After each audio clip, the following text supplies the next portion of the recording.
ఎంత ఎదిగితే అంత ఒదిగి ఉండాలని పెద్దలంటారు. లేకపోతే పడిపోవడానికి ఎంతో సమయం పట్టదని చెబుతారు. రాజకీయాల్లో అయితే ఇది ఖచ్చితంగా జరిగి తీరుతుంది.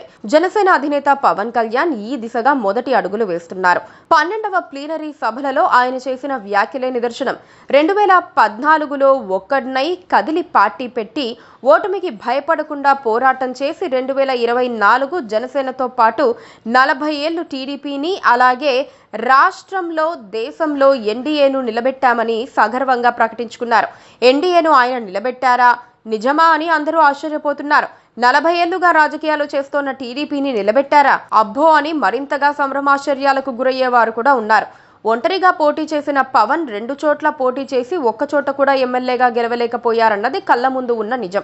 కూటమిగా పోటీ చేసి గెలిచారన్నది వాస్తవం. అలాంటిది తాను ఒక్కనే కేంద్ర రాష్ట్రాలను నిలబెట్టానని చెప్పుకోవటం అంటే విజయం నెత్తికెక్కడమే. అంతటితో పవన్ ఆగలేదు. మోదీతో పాటు తనకు జాతీయంగా ఫాలోయింగ్ ఉందని ఫీల్ అవుతున్నారు. జనసేన పార్టీకి తమిళనాడులోనూ ఆదరణ ఉందన్నారు. తన తెలుగు స్పీచ్లు తమిళులు చూస్తున్నారని తెలిసిందన్నారు.